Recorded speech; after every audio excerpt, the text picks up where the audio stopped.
Hello, you two people. Today I want to talk to you about my favorite thing to grow in the garden, period. Hands down, always has been, always will be. Because they just seem so dead on easy for me. And that's peas. I live in a climate that is very conducive to growing peas. They produce pretty well for me.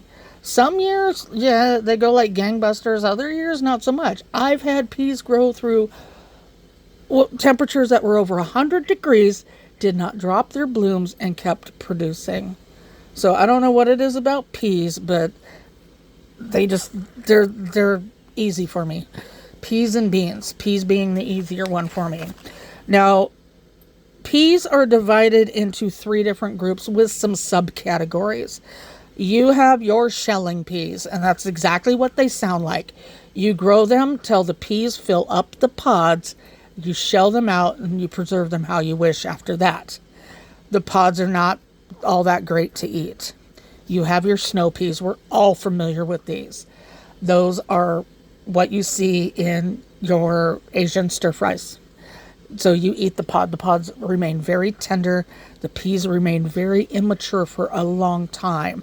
You have to really leave them on the vine for a long time for the peas to get mature so that you can save them. And then you have your snap peas. Snap peas are a really good all-purpose pea. If you're only wanting to plant one type, I recommend going with a snap pea because you can, oops, I got a box falling down. You can utilize it as a snow pea so you can eat them. The pods remain tender for quite some time until the peas start to form. Once the peas form, you can use them as a shelling pea. And they're very good. They're very sweet. So they're good. They're the best of both worlds. And then, of course, you have your subcategories such as the tendril and the dwarf. And then, like, your peas that you grew out to dry. So let's get started. What I need to do is I need to take my 35 or so varieties that I have here, and I need to narrow that down to the 10 varieties I'm going to put out in the buckets this year. Now, I grow my peas in buckets up against a shrog netting trellis at the end of my deck. I don't really have anywhere here that I can grow them to where they're in really good shade to go all year. So, unfortunately, I don't have them go all summer. Now, in other places that I've lived, I have been able to do that. And then I can always plant a fall crop. We never get around to it, though. I order a lot of my peas from a company called Nicotovka. And that is how you spell it. Their website is www.nikitovka.com, and that's Nikitovka. You will have to have an APHIS small lots permit to import their stuff into this country. But with that permit, you're allowed to import 50 packs of seeds. It's called a small lots permit. It's free. And if you go to the Nicotovka website, they walk you through how to do it. It's really easy, really easy. So I can import 50 packs of seeds at a time. And the reason why I was in such a rush, and I've got, I believe, 3 more varieties coming. They have a lot of different types of peas there. I was in such a rush because I don't know what's going to happen to Russia and Ukraine after January 20th. I'm not getting into anything political because I don't care. And I'm really tired of hearing all the political junk that I could seriously scream. My husband tries to talk to me about it, and I tell him, zip it. I don't want to hear it. So I'm not getting into political stuff here, but I really don't know what's going to happen with those countries after January 20th. So I wanted to make sure that I was able to get my order out of the border of Ukraine long before that came around. Hopefully Ukraine will be okay. So let's get started. I have a phone appointment coming up here in about 20 minutes or so. First one is a snow variety called Karubi di Masane, I believe is how you pronounce it. Yes, I realize my pea seeds are older. Guess what?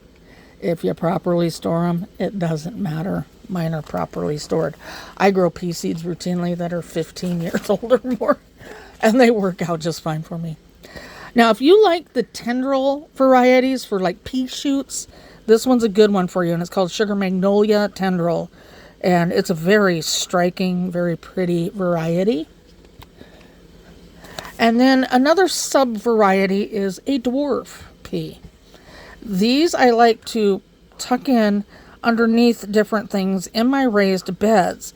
So that, I mean, literally they can grow through the heat of summer. So if I put them under my tomatoes, they not only help the tomatoes green up and stay green, like my bush beans did last year, I will have peas.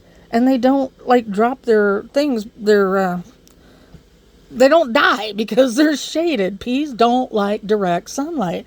Where at the back of my deck, they get direct sunlight, and there's nothing I can do about that. But if I do these dwarf varieties underneath in my raised beds, they can last for a long, long time. And then, some more of those Tom Thumb. I bought some from M.I. Gardner, which is cool because M.I. Gardner did his half off sale or whatnot. The only thing I don't like is, like, with his Tom Thumb, he kind of cheeses you on the seed count because you get 25 of those, but you get 40 of these blizzard peas. And it just... I can't even read this. It doesn't tell you what this is. I'm going to say that this, by the looks of it, could be a snow pea. It could be one of those ones that's an either or, snow or sugar. Avalanche, again, by the looks of it, snow pea, plus you get 40 of that. Blue shelling snow. Now this one I'm going to beg to differ with M.I. Gardner on. I grown these. I bought this pack of seeds. Oh gosh, I've been growing these out since 2022. I'm going to beg to differ with M.I. Gardner. This is not a snow pea. This is a sugar snap pea or snap pea. No. That is not a snow pea whatsoever. You can look at the photo there and tell that it is not a snow pea. That is a snow pea. And this is where I kind of take issue. See the difference? Big difference. And before M.I. Gardner goes off on him being a master gardener and all of this, Master Gardener's program does not mean that you are an expert in vegetable seeds. I will put my almost 40 years of gardening experience up against his any day. This is not a snow pea. This is a snap pea. That is a snow pea. And then we have the spring blush. And again, the count is 25, so that's kind of disappointing. It's like the cool varieties, you're not going to get as much. But hey, you know what? 25, especially when you buy these for $1, I'm not going to quibble about that. It's just consistency is always nice. I like consistency. Let's see here. What do we got going on? Okay. This is funny. I've got these from 2 different sources. I got these from Fairy Morse. And I got these, believe it or not, we have a little burger chain here in the Pacific Northwest. And I believe it originated out of Vancouver, Washington. It got great hamburgers. You know how you got In-N-Out Burger and everybody raves about how good In-N-Out Burger is? Well, that's us with Burgerville. Burgerville's wonderful. Like, they do seasonal shakes, too. You get pumpkin shakes, Marionberry shakes. If you've never had a Marionberry, you're missing out. Stuff is so good. But anyway, so in their kids' meals, they, back in 2021, they didn't put toys in their kids' meals. They included seeds so that kids could grow some snap peas. And I just thought, that was the coolest idea I had ever seen. So I asked my husband to please buy me a kid's meal. And besides that, the kids' meals were more than an adequate meal for an adult. I'm just saying. So yeah, I've got the Burgerville. See, they got the little Burgerville logo right there. Yeah, so I got the Burgerville Cascadia snap peas from my kids' meal. And those are awesome. I'm going to have to grow those out, though. They tickle me pink. I've got some Oregon Sugar Pod, too. And these are yummy. Those are a snow pea. They can go either or. This is a shelling pea. This is like what you would call an English pea. Green arrow. And then we have a, I can't even think, a little town 10 miles north of us called Castle Rock. And I think I talked about this, I did, in my bean video a couple of days ago. And they put all of their seeds in the fall on sale for like 75% off. So these seeds would normally run $1.59. So I got them for some ridiculously low price, like 50 cents. So I bought a couple packs of their Laxton's Progress number 9. And these are a bush pea. So they are a smaller pea that I can plant out in the beds underneath things. So they don't get very big at all. And then I got a couple packs of the Sugar Snap peas. Now I got Sugar Snap peas from a couple of different sources, and you will see those coming up. Next up, people that don't have a lot of money and they want to get in to just growing their own vegetables. There is a way you can do that. One of the things is Walmart. They put out their American seeds. These things are 20 cents a pack, and these are a dwarf gray sugar. So they're another one of those either or. They can go snow pea, they can go into a Sugar Snap type of pea. They're delicious and they're dwarf. You can grow those in a pot. More Sugar Snap peas. These came from the Dollar Tree, and these are an heirloom variety. So you can grow these out and you can save the seeds. Alaska pea. These are a good Sugar Snap type variety. And lastly, from the Dollar Tree, we've got Little Marvel. And these, again, are a shorter variety. You can absolutely plant those out in a pot, in a windowsill. They'll work great. Now, let's get into these. And these are all shorter varieties. I think the tallest I've seen the vines go from any of these Nicotovka peas is about roughly 3 feet, so 36 inches. So they remain rather short. So we got Skinado. Some of these have really funny names. Primrose. And the thing with these is I haven't grown these two yet, so I couldn't tell you if they're Sugar Snap or what. From the looks of it, Skinado is either a Sugar Snap or a shelling pea. Same with Primrose. 6 weeks. That is a snap pea. I have grown that. That's a good pea. Same with this. I have grown the Emerald Pearl. That is a sheller. Joff shelling pea. Sunny Bunny, a shelling pea. Rada is a shelling pea. Vegetable Miracle, another sheller. This is called Favorite. That one is a snap type of pea. And then this one, I think, I already did this 6 weeks. Yeah. Okay. Now I got some weird ones. This is called Desiree what the heck ever dwarf pea. This is a dwarf. I don't know. I think this is a dark colored one, a blue or purple one. We have Sugar Daddy. I believe that one is a hybrid. More Sugar Daddy. I've got Sugar Ann, which is not a hybrid, but that is a snap pea. And then these came from my friend Terry Lambert. Terry's with Rebloom Heirlooms.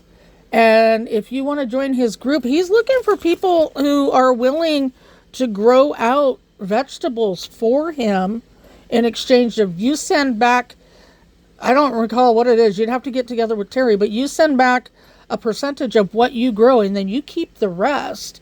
So that is one way that you can get free garden seeds, is by growing out stuff for other people.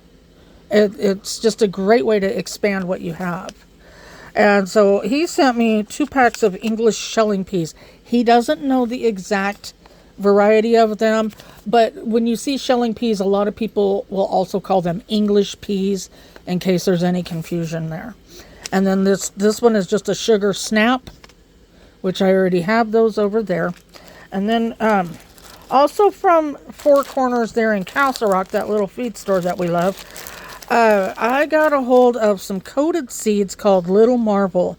And I don't mind the coated seeds because I'm not going to save seeds from them, because if I want to save seeds, I've got some heirloom over here, right here, there, that I can save the seeds from. I don't have to save the seeds from these coated ones. And then these were just simply labeled snow pea. So for as far as fresh eating, these are fine. I don't have to save the seeds from them, and I'm fine with that. And then in last year, I just saved a whole bunch of mixed pea seeds, and I got a whole big bag of them. Bag is huge. So I got those. I get another bag of mixed peas. And then we have some honey snap peas.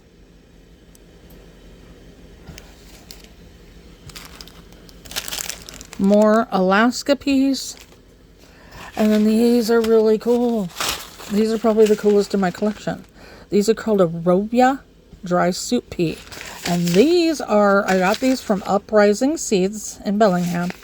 And these are awesome because they are part of the Ark of Taste. They're an Ark of Taste heirloom. And they are an Umbrian 4 foot, excuse me. 4 foot? Okay, well, probably 4-inch dry peed. And they're eaten in soups, or they're ground for polenta. And the Ark of Taste brought inducted them in. So that's really cool. I'm growing some other, the macaw ozette fingerling potatoes that I grew last year. They are actually in the Ark of Taste as well. And so when I get a hold of something like that, move this over, something like that, I treasure it. And so, yeah, I will grow these out. And then when I have like half of what's in there left, I will start saving them. And then these are debatable whether they're actually peas or not, but I put them in here with my peas just because. And this is a purple hull, and that's a cowpea. I think it's more of a bean. And then Crowder pole peas. They don't look like, well, they kind of do though. They kind of do. So those might actually be a pole bean, which if that's the case, I'll put them out there on the trellis and let them go to town. So here are my peas this year. Tell me in the comments below, which 10 would you grow out? Not counting the dwarfs, because those will just go into the beds. But which 10 of these varieties would you use a bucket for? I'm curious as to your thoughts. So make sure that you like and subscribe and leave me a comment below. Later.